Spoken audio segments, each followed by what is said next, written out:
Hey everyone, welcome back to the range. My name is Matt, also known as the King of Armor Destruction, the Armor Wizard, Zap, and we have a body armor demo today. This one is sponsored by Chase Tactical. In full transparency, they sent over 10 of these AR1000 NIJ certified level 3/3+ plates for us to demo with no strings attached. Let's throw these guys on the table and talk about what we're going to do today. Now, if you were listening to that model name of the intro, these are AR1000, meaning that these are steel body armors. Typically with our abrasion resistant steel, you need to have a Bernal hardness of around 500 or higher to stop some of our threats. I don't believe that these are actually a Bernal hardness of 1000. I think that's more of a marketing term. This particular level 3+ plate weighs 5.945 pounds or 2.697 kilograms. It is only 270 thousandths thick or 6.86 millimeters. I do believe this particular model has the 20 mil anti-spall coating on it, and I think they offer up to 80 mil, and that's going to increase the thickness on them. So these plates are pretty thin. They are measured as a 10 by 12 nominal size, so we measured these at 9.5 by 11.5. So typically it's kind of like your dimensional lumber where you have a 2x4 and the actual measurements are a little less. These have our shooter's cuts in them and some lightning cuts to make them fit a little better. These are a single curve plate, meaning that we have one gentle rolling curve right there. With our multi-curve plates, normally we have a curve here and a curve here, and depending on your body type, they may fit you better or not. Typically with our steel plates, I do prefer a multi-curve so they actually will hug your body better because of how thin they are. Now, if this is the first time you're viewing my YouTube channel, here comes the long-winded speech. If you don't want to listen to me babble, you can skip right to the action. But over here on my channel, we're after worst case scenario. I'm going to stop and say it again. We're after worst case scenario. Because I don't have the ability to shoot a whole bunch of plates. The NIJ may shoot up to like 36 to 40 of them to accredit a particular threat level. We have to make some compromises at times. So don't always assume that because I get a penetration on a plate after the 5th or 6th shot that plate may be garbage.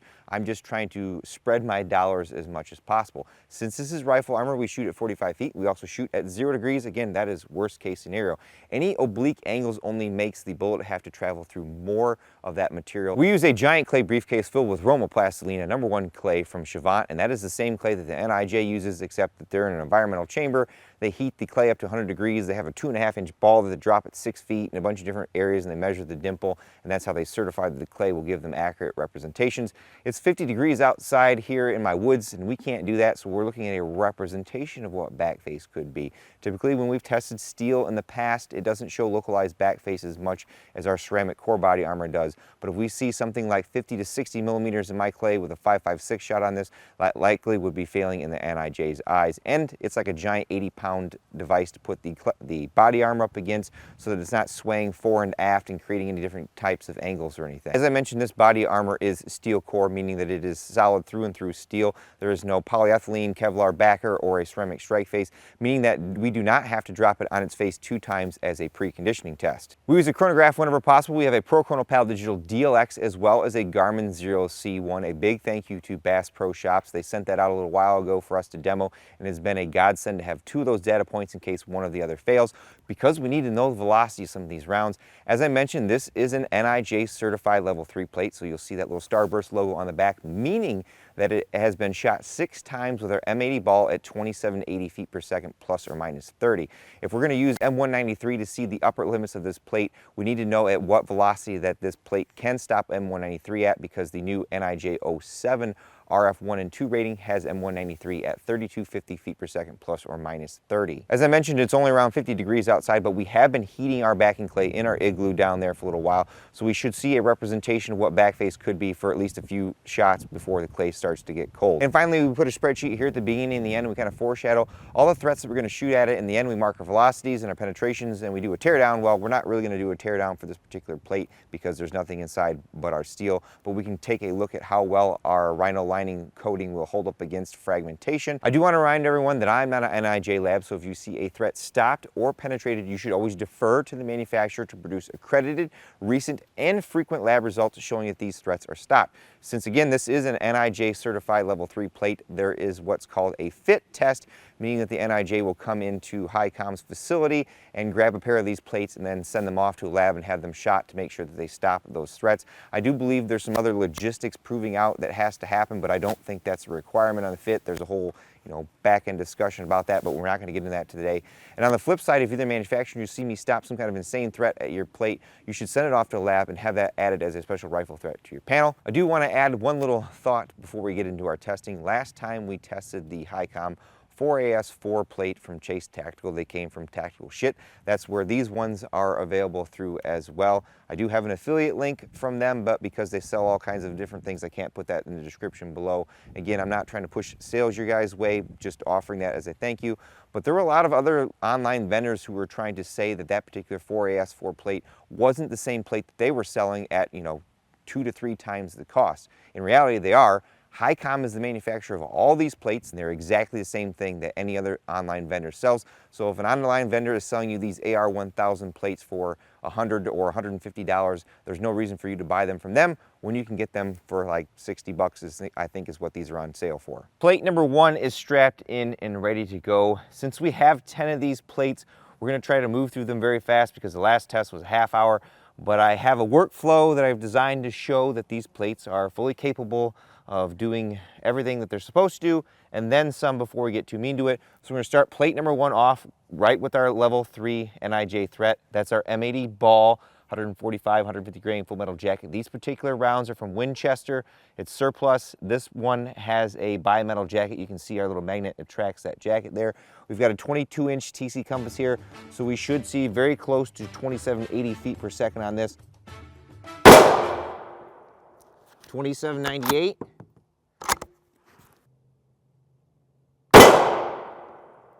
2806. Let's go check our back face because our plate kind of fell down. We'll have to be very careful today because the downside to steel is the fragmentation that comes off. With our thinner fragmentation coating, we don't catch all those and we destroy my straps. Big thank you to my Patreon supporters for that. Shots number 1 and 2. Place those bets in the comments below. No pass-throughs, folks. I didn't expect any. Shot number 2 is our worst dimple there for wear. And it did push that plate back a little bit.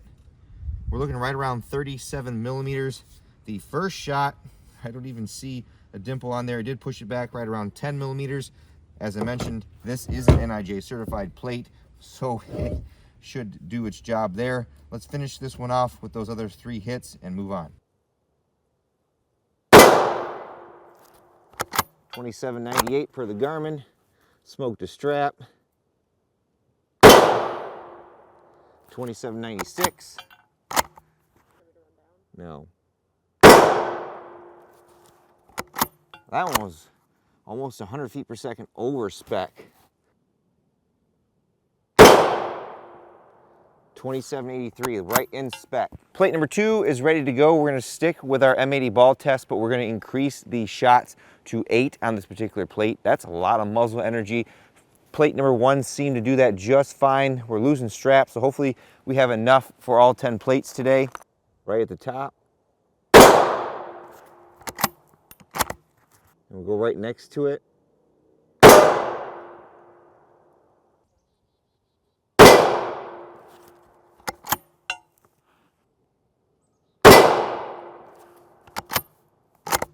$28.39. 2802. 2809. Right in the middle this time. 2832. 2799. I will say our base layer coating isn't doing too well, but we've seen that time and time again. With our 308, that is a lot of fragmentation to contain, and typically most of these Rhino-like coatings tend to fail. But there's 8 shots, 2, 4, 6, and then 7 and 8 right there, and absolutely no penetrations. We have minimal deformation in our clay here. At this point, we're not really concerned about any back face because we've proven that our 308 is capable of stopping it. But look at how much muzzle energy has been imparted on the plate that we're actually causing the plate to lose its curve and curve this way. So we don't have that rolling curve there anymore. That plate is soaking up all of that energy very nicely. Now it's time to be a little mean to this plate. Per internal test documentation that I obtained from Highcom, sometimes manufacturers will offer that openly on their websites, other times you have to email them for it. but the V50 rating of M80 ball on this plate is at a theoretical 3150 feet per second, meaning at that velocity, 50% of the shots will penetrate. This is our 24-inch Savage 110 Tactical. We should see 200 feet per second or thereabouts over what we were getting for our NIJ spec from our same M80 ball. 6 shots. 2952. 2946. 2922. Let me go fix the plate.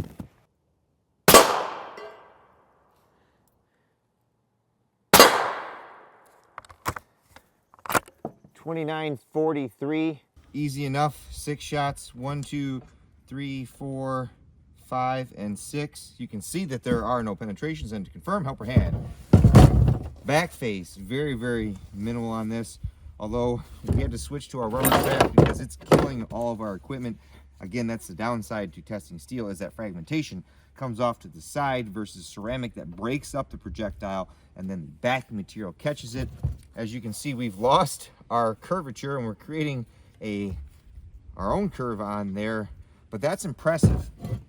Typically, when we get into that higher hardness steel, it becomes brittle, so we can still stop threats, but after so much of that energy, it will actually crack the plate. So whatever steel alloy that Highcom is using seems to be shining here. Plate number 4 is ready to go, and this shouldn't be a problem for steel. We've got our 62 grain M855 or SS109 in 5.56 NATO. We've got our 22-inch TC compass, so this is maximum real-world value on here. I do believe the NIJ rates this particular round for RF 1 and 2 at 3115 feet per second, and normally we see somewhere close out of the surplus. I think we have some IVI and some IMI to use here. We got some green tip and some non-painted green tip.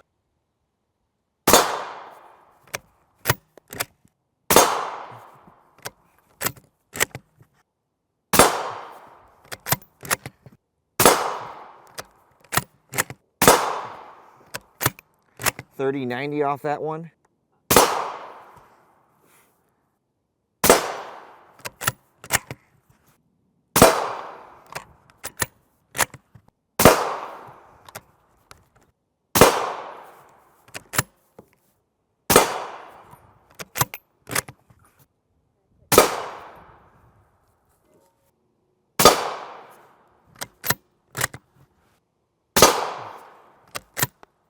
$30.83 off that one. $31.05. $31.03.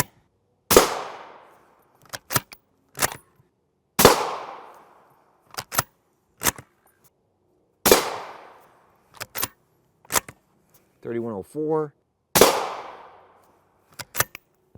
And that's it. That is a lot of shots on one plate. 20 shots of M855 on this steel plate AR1000 from Chase Tactical Highcom. 0 pass-throughs, folks. No deformation on our clay here. We got a couple little dimples, but we placed an additional 4 shots almost right on top of previous shots, and there's not even a dimple in this steel. Very, very impressive. But now comes Mr. M193. This is where it's going to get spicy, boys. We've got our 55 grain full metal jacket M193. That is known for popping steel once we get the velocity up right around the 3150 to 3250 feet per second. So we've got our 22-inch TC compass again. We're going to start off with a lower spec to try to get to that velocity, and if it stops these 8 rounds, we can bump it up to our Independence M193, which is pretty much the hottest M193 that I've chronographed to date, without going into our 22 Creedmoor, which is where I can push M193 to 3,800 feet per second. So we'll start up at the top. 3247,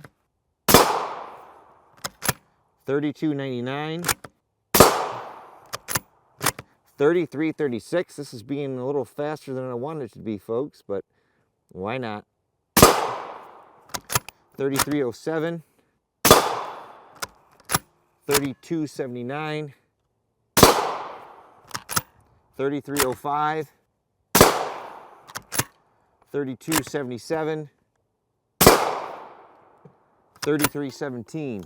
Now we're going to bring out our Independence M193. We should see a little bit more speed over our IMI. This stuff is a rare unicorn to find because it is pretty much loaded to max spec. 3371. 3393. 3357. 3408. Woo! 3386. 3263. 3325. 3385.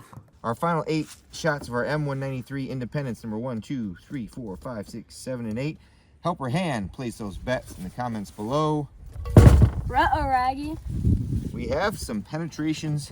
You can plainly see we've got one right there, there, and there, and there. So at above the spec seems to be the weakness for this steel. That's a good thing though, folks, because some other steel can't handle even the new RF1 and 2 spec. Why so serious? Now we've got our M855A1, the EPR round, Enhanced Performance round. This is the U.S. Army's 5.56 NATO round all the way down to basic. It has a copper core and a larger and harder steel penetrating arrowhead tip compared to our M855.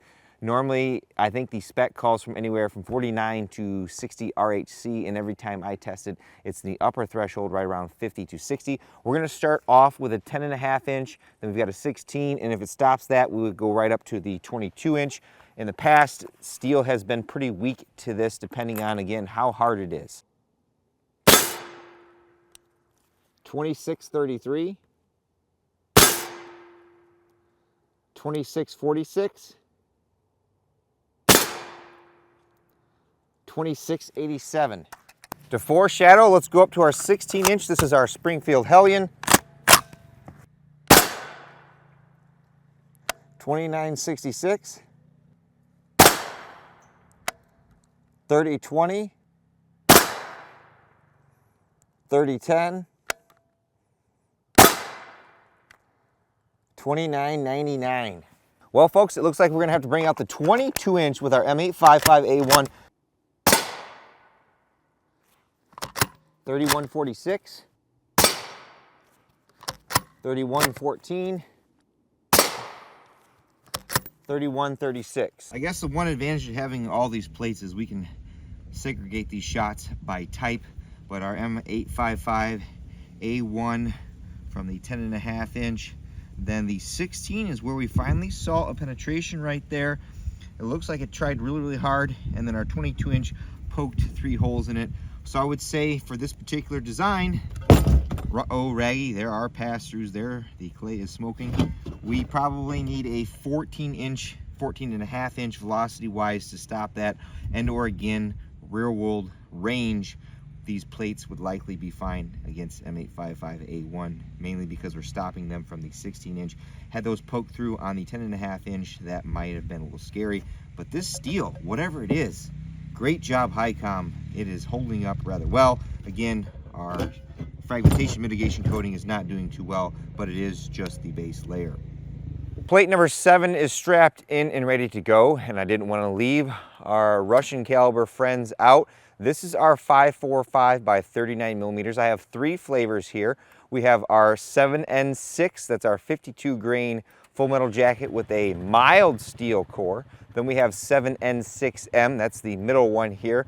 That is the same bullet as our 7N6, but it's modernized, meaning that the core has been hardened right around 5960 on the C scale. And the brass case guy on the right here is our Norma 62 grain.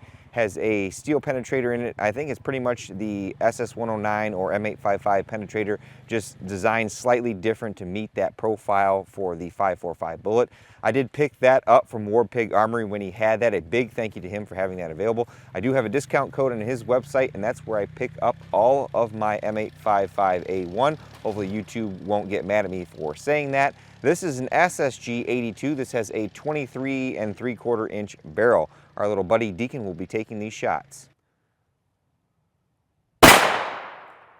3198, good velocity. What did the Garmin say? 3120. Good job. 3044.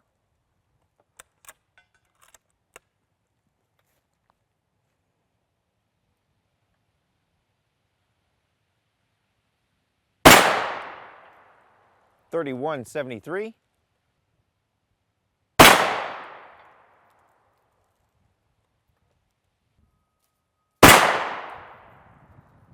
3081.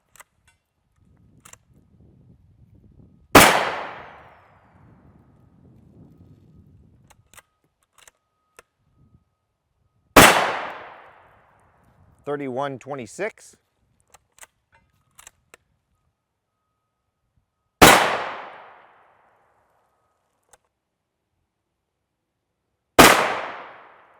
2760. 2698. 2735. No velocity reading off the Pro Chrono. Deacon would like to remind everyone to like and subscribe and share these videos so we can get some logarithm going for us and get those views. But good shooting on Deacon. The shots are kind of all over the place. Our Norma 7N6M, Norma 7N6, Norma 7N6, our M, standard 7N6, M, Norma, M, and then standard 7N6. But as you can see, there are no pass-throughs at all through that plate. And they say that 545 is better than 556. We pierced this plate with our 16-inch M855A1. So there you have it.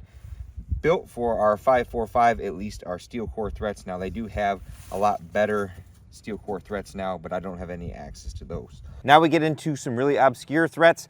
Here's our 300 Blackout. So this can run our 30 caliber projectiles, but because of the shortened case, the velocity isn't quite there. It's a little less than our 7.62 by 3.9, but we've got 3 threats that I think would simulate some range, and these are armor piercing threats.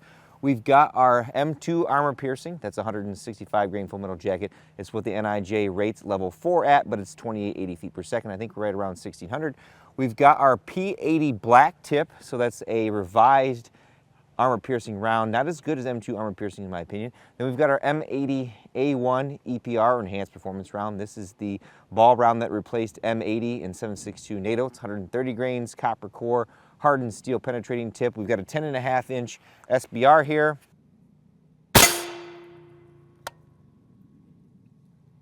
1788. 1952.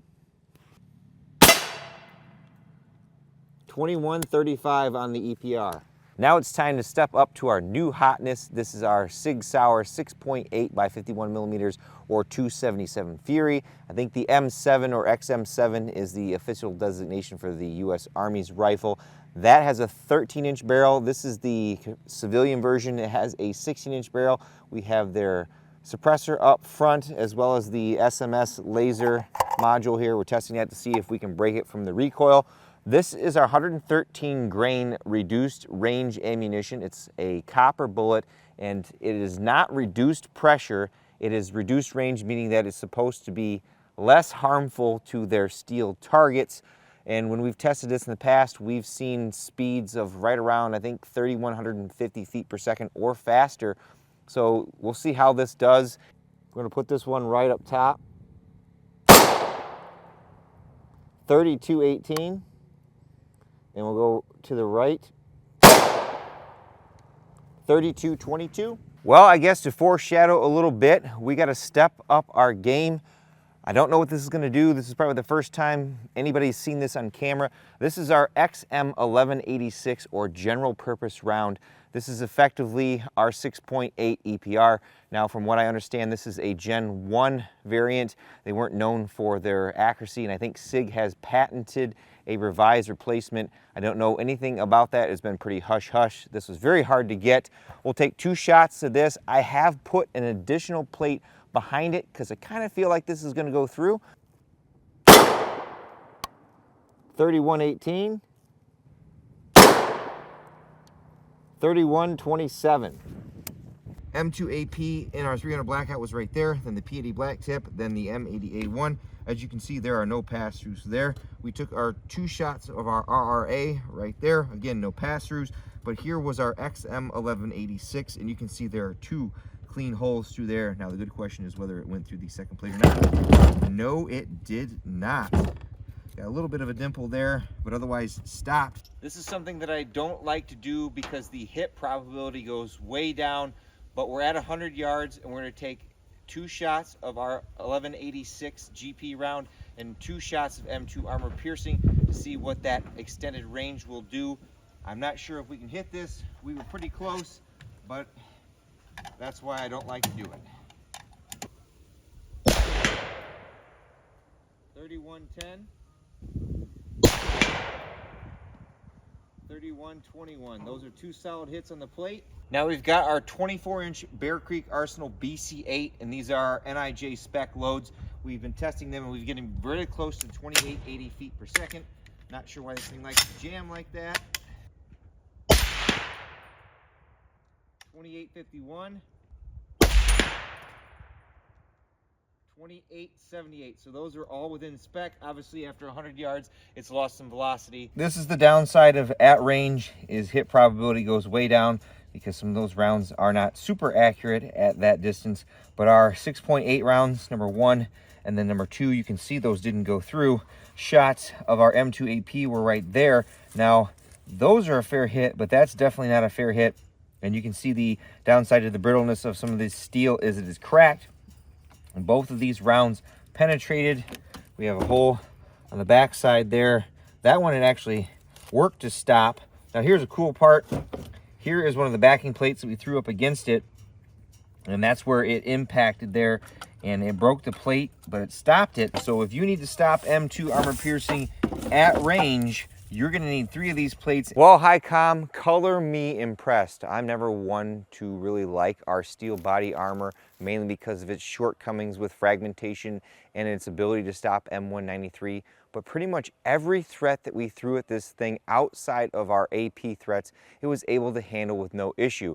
It is a perfect mix of whatever strength, steel, and hardness that is able to soak up 20 hits of 5.56 without actually cracking. Only when we threw that M2 armor piercing at 100 yards and put those shots very close to those other 6.8 rounds did we finally penetrate and crack the plates. Our M855A1 continues to be a threat for pretty much any type of personal worn body armor in our close proximities when we step up the barrel length. I apologize that I pretty much ran out of threats to shoot at these plates.